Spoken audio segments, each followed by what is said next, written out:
El viento no llegaba solo, traía consigo algo más viejo que el frío, algo que los hombres de las montañas reconocían sin poder nombrarlo.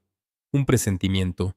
Casey Higgins llevaba 12 años ignorando ese sonido, pero esta noche, mientras la tormenta azotaba las cumbres de la Bitterroot como si el cielo mismo estuviera enojado, ese presentimiento regresó con toda su fuerza, y esta vez tenía el rostro de una mujer que él nunca había visto antes. Hay hombres que nacen para la soledad, y hay hombres que simplemente aprenden a mentirse a sí mismos hasta que ya no distinguen la diferencia.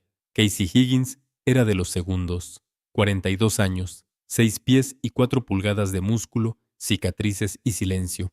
Se había enterrado a sí mismo en las alturas de Montana como quien entierra algo que no quiere volver a ver. Bajaba al valle 2 veces al año, intercambiaba sus pieles por harina, café y pólvora, y regresaba sin voltear, sin despedirse, sin preguntar nada, porque preguntar costaba, y Casey ya había pagado demasiado. Fue el reverendo Alder quien abrió la grieta. Un hombre flaco, de manos suaves y mirada preocupada, que una tarde de primavera lo miró a los ojos y le dijo lo que nadie más se había atrevido.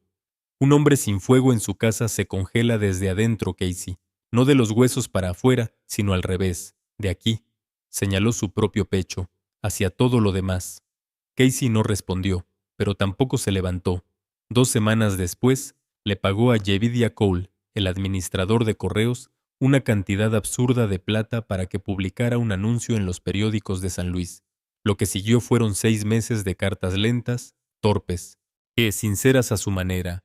Ella se llamaba Abigail, costurera. 28 años, sin familia, sin pretensiones. Pedía solo 3 cosas: techo, fuego y un hombre que no golpeara lo que amaba. Casey le prometió exactamente eso, con su letra pesada y su ortografía imperfecta, y creyó que era suficiente. Octubre de 1878 llegó con dientes. El cielo sobre Missoula era del color de una herida vieja, ese morado oscuro que precede a las tormentas de verdad. Casey esperaba en el andén de madera afuera del mercantil de Cole, con las manos sepultadas en los bolsillos de su abrigo de búfalo, mirando el camino con una expresión que cualquier otro hombre hubiera llamado nerviosismo, pero que en él simplemente se veía como concentración. La diligencia llegó como siempre llegaban las malas noticias, a toda velocidad y sin disculparse. Jack Sullivan, el cochero tuerto que olía a whisky y a cuero viejo, saltó del pescante escupiendo tabaco sobre el lodo helado. «¡Entrega para el hombre de la montaña!», gritó, con ese ojo bueno fijo en Casey, brillando entre burla y respeto.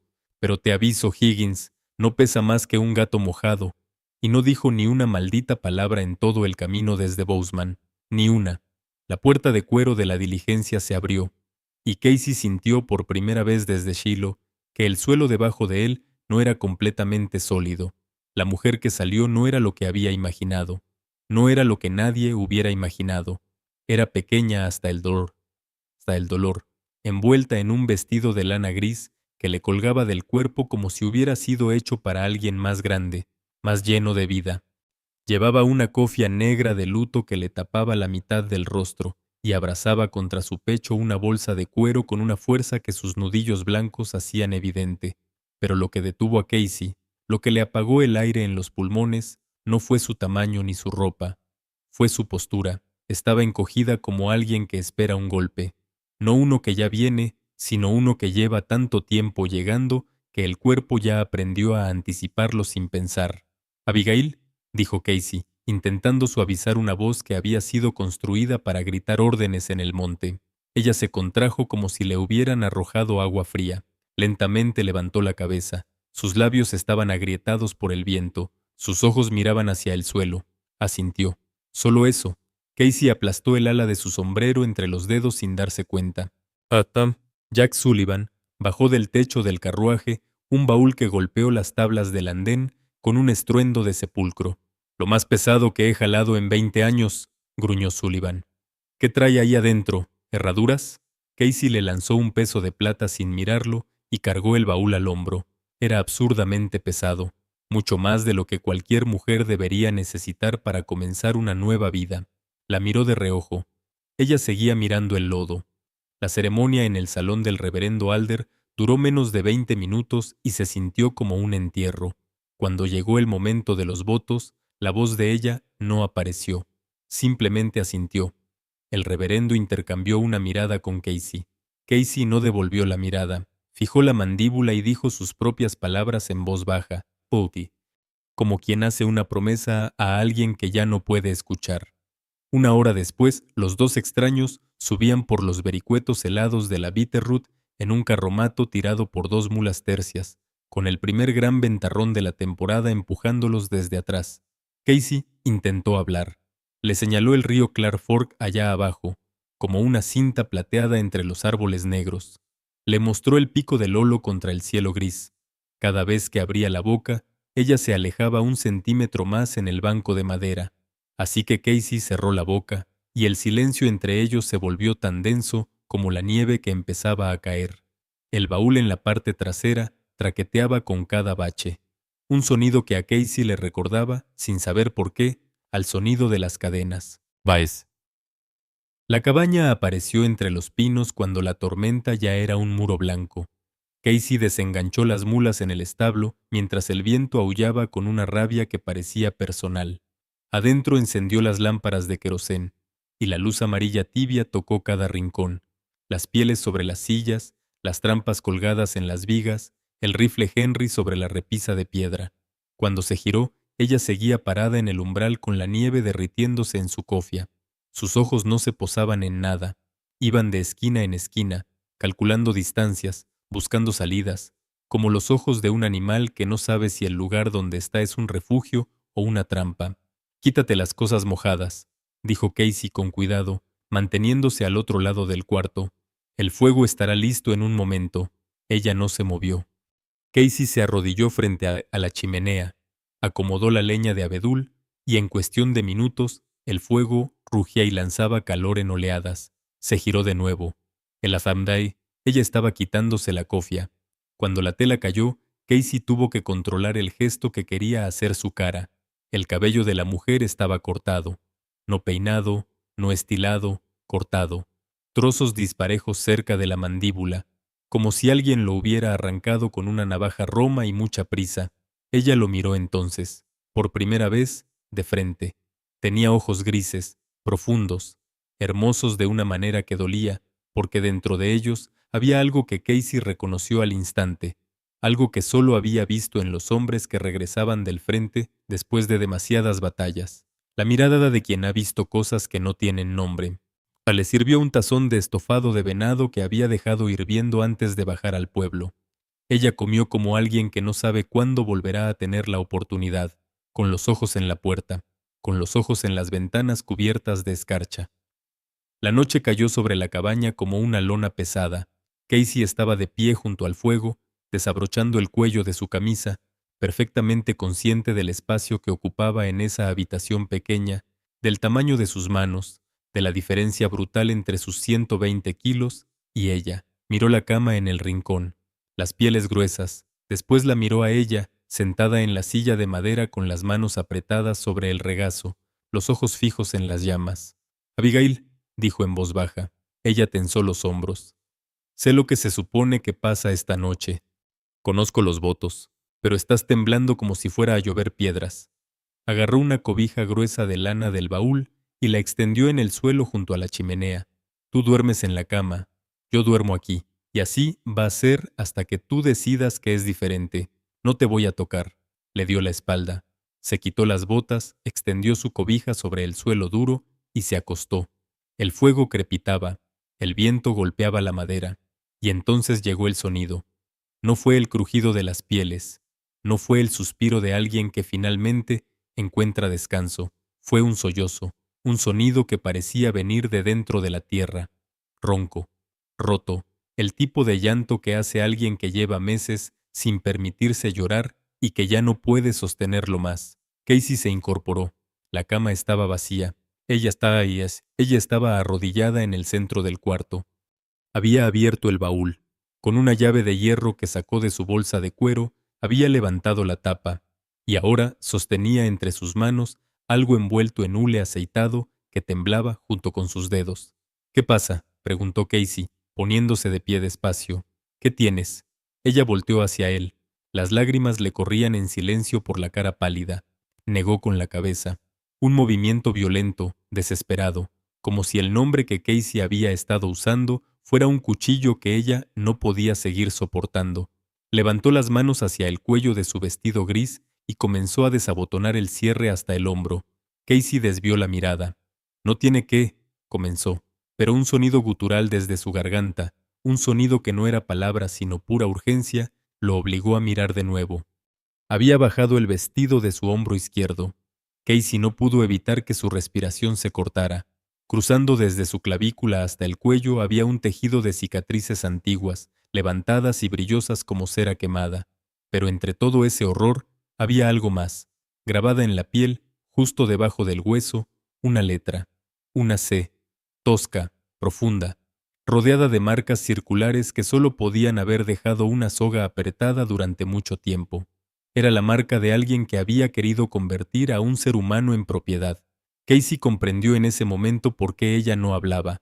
No era timidez, no era miedo al desconocido. Le habían destruido la voz. Antes de que pudiera procesar todo eso, ella metió la mano hasta el fondo del baúl, debajo de los vestidos doblados, y sacó el paquete de hule aceitado. Él lo desenvolvió. Lo sostuvo frente a él. Casey miró el objeto, y el mundo debajo de él desapareció. Era una chaqueta de caballería de la Unión, azul, tiesa de sangre seca, con los botones de latón opacos y una medalla de tirador de primera clase prendida en el pecho. Conocía esa chaqueta. La había visto por última vez en el barro de Shiloh, hundiéndose bajo el peso de un cuerpo que Casey no había podido alcanzar. Un cuerpo que llevaba 16 años persiguiéndolo en sueños, su hermano menor.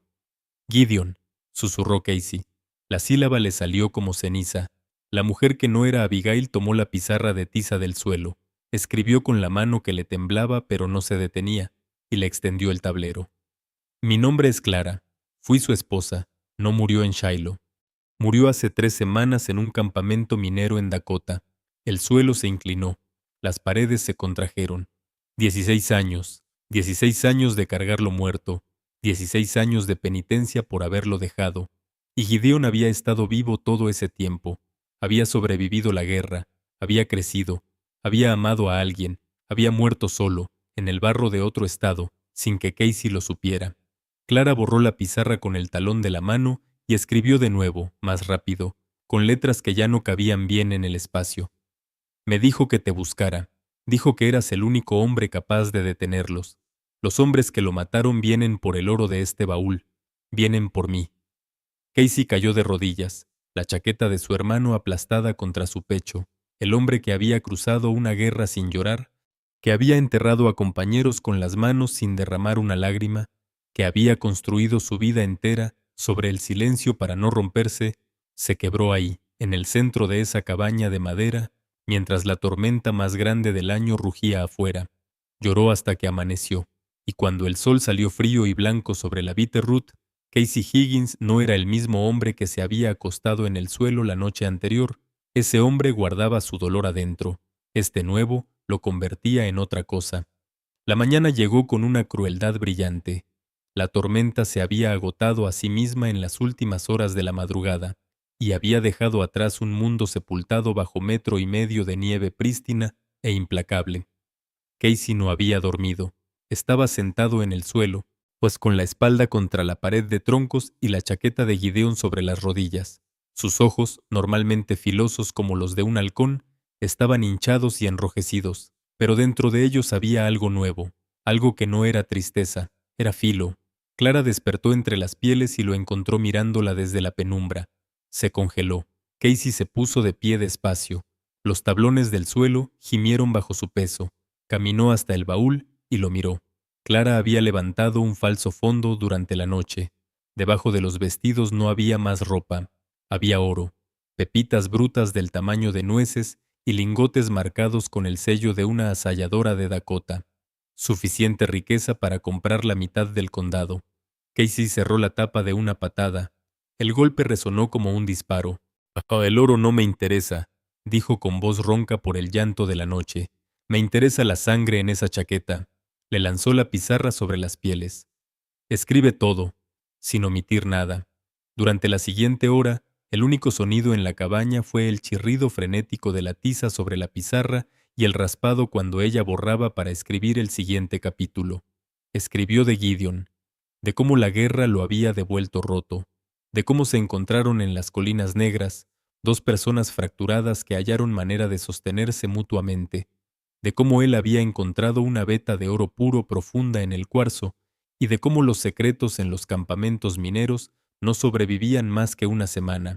Un hombre llamado Colin Montgomery se enteró, escribió, y sus letras se volvieron torcidas y afiladas con el terror de recordarlo. Llegó con sus hombres una noche, arrastraron a Gideon afuera, a mí me sacaron de la tienda, querían el mapa de la veta principal. Clara paró de escribir, llevó los dedos a su cuello. El hierro, dijo Casey en voz baja. No era una pregunta. Ella asintió. Siguió escribiendo. Gideon no habló. Entonces pusieron el hierro en el fuego. La C es de Cullen. Les aplastaron la garganta para que mis gritos no bajaran por el cañón. Casey cerró los puños hasta que los nudillos se pusieron blancos. Gideon cedió al final. Les dio un mapa, pero era falso. Los mandó a un cañón sin salida. Mientras ellos buscaban, Gideon me desató. Estaba desangrándose. Me metió en un carromato, cargó el baúl, me cubrió con una lona y me dijo que corriera. Me dijo que buscara a su hermano en la Bitterroot, un gigante que caza osos. Me dijo, Casey los va a matar a todos. Casey leyó el último renglón 2 veces. ¿Y Abigail? Preguntó, con la voz ya convertida en piedra. ¿Cómo te convertiste en mi prometida? Llegué a Bozeman. Me encontré con Abigail en una pensión. Compartimos cuarto. Ella tenía miedo de venir. 3 días antes de que saliera la diligencia, agarró fiebre del camino. Murió en la noche. Los hombres de Cullen venían 2 días detrás de mí. Tenía el oro. No tenía hacia dónde ir. Robé sus cartas. Robé su boleto. Me puse su velo de viuda para esconder las marcas. Lo siento, Casey. Te usé para sobrevivir. Sostuvo la pizarra frente a ella como si fuera un escudo. Cerró los ojos. Esperó lo que estaba segura que vendría. La furia de un hombre traicionado, el frío de la nieve afuera cuando la arrojara hacia ella. En cambio, tal sintió algo que no esperaba. Una mano enorme y cuidadosa posada en su hombro. Abrió los ojos. Casey estaba arrodillado junto a la cama, su cara a centímetros de la suya. El duelo de sus ojos se había transformado en algo concentrado, frío y absolutamente decisivo. «No me usaste, Clara», dijo. «Gideon te mandó conmigo. Él sabía exactamente lo que hacía. Y mientras estés bajo este techo, eres mi familia». Se levantó. Caminó hacia la repisa de piedra y descolgó el rifle Henry con un movimiento que era pura memoria muscular. Accionó la palanca. El clac metálico llenó la cabaña. «¿Cuántos hombres trae Montgomery?». Clara escribió rápido. 6, armados en serio. Rastrearon el carromato hasta Bozeman. Saben que tomé la diligencia. «Bien», dijo Casey, abriendo el cofre de madera en el rincón. Adentro había docenas de trampas de acero de mandíbula ancha. Sus dientes oxidados brillaban feos bajo la luz de la mañana. La tormenta borró tus huellas en el paso, pero van a encontrar a Jack Sullivan en Missoula, y Jack habla demasiado cuando bebe. Saben qué camino tomamos. Casey empezó a cargar las trampas hacia la puerta. Van a esperar a que la nieve endurezca para subir a caballo. Eso nos da un día, quizás 2 si Dios está de buen humor. La miró desde el umbral, con el viento frío entrando por detrás y revuelto con nieve vieja. Algo que no era exactamente una sonrisa tocó una esquina de su boca. «Descansa, Clara. Come lo que encuentres en la despensa». Hizo una pausa. «Esta noche convertimos esta cabaña en el último lugar donde van a querer haber entrado». Llegaron al segundo atardecer. Páez bajo un cielo tan blanco que quemaba. Casey había pasado 2 días sin dormir transformando cada metro cuadrado alrededor de la cabaña en una trampa distinta. Las ventanas estaban selladas con tablones de roble, con solo rendijas estrechas para disparar. Las mulas adentro, nerviosas y bufando en la esquina. Debajo de la nieve afuera, un anillo de acero esperaba con paciencia de depredador. Clara ya no era la mujer que había llegado temblando en la diligencia. Usaba ropa de Casey, con las mangas enrolladas, un revólver amarrado al costado. Sus manos todavía temblaban, pero su mirada no. La advertencia llegó del grito repentino de las mulas. Casey se pegó a la ranura de la ventana. 5 jinetes saliendo de entre los pinos con sus caballos empujando la nieve pesada, el aliento de los animales formando nubes en el aire helado. Al frente, Colin Montgomery, inconfundible incluso a esa distancia, grande, seguro de sí mismo y acostumbrado a llegar a los lugares antes de que les den permiso. «Quédate abajo», dijo Casey sin voltear. Clara asintió, el revólver en su mano. Cullen detuvo a sus hombres a distancia de voz y habló fuerte, con la calma de quien cree que ya ganó. Quería a Clara, quería el oro. Ofreció una muerte rápida si cooperaban. Prometió lo contrario si no lo hacían. Casey respondió con silencio, y después, con un disparo. El primer jinete cayó de su montura sin alcanzar a decir nada. Lo que siguió fue el caos que Casey había calculado con exactitud. Los hombres se dispersaron buscando cobertura. Las balas golpeaban los troncos gruesos de la cabaña. Uno de los atacantes intentó rodearlos por la parte trasera. Clara lo escuchó antes de verlo. Pasos aplastando la nieve del otro lado de la pared. Respiró, esperó. Afuera, el suelo se abrió. El hombre gritó cuando el acero le atrapó la pierna. El grito se cortó rápido cuando Casey salió a terminarlo. Al frente, Colin ordenó una carga directa. La puerta estalló hacia adentro. Casey los recibió de frente en el espacio reducido y la violencia que siguió fue breve y brutal y completamente a su favor. 2 hombres en segundos. Un tercero le rozó el hombro con una bala. Casey ni parpadeó. Después, movimiento detrás de él. Cullen con el arma levantada. El disparo llegó desde el otro lado del cuarto. Clara, de pie, con el revólver humeando, y los ojos fijos en el hombre que la había marcado con un hierro candente como si fuera ganado. Cullen se tambaleó hacia atrás, herido, con la expresión de alguien a quien le acaban de cobrar algo que olvidó que debía. Casey se giró despacio, tomó la chaqueta de Gideon del gancho donde la había colgado esa mañana, la sostuvo donde Cullen pudiera verla bien. El reconocimiento cruzó la cara del hombre, y detrás del reconocimiento, algo que no había sentido en mucho tiempo, miedo. Casey lo agarró y lo arrastró afuera, hacia la nieve, sin apresurarse. Cullen habló, prometió oro, prometió todo. Su voz se fue quebrando conforme la calma de Casey se hacía más evidente y por lo tanto más aterradora.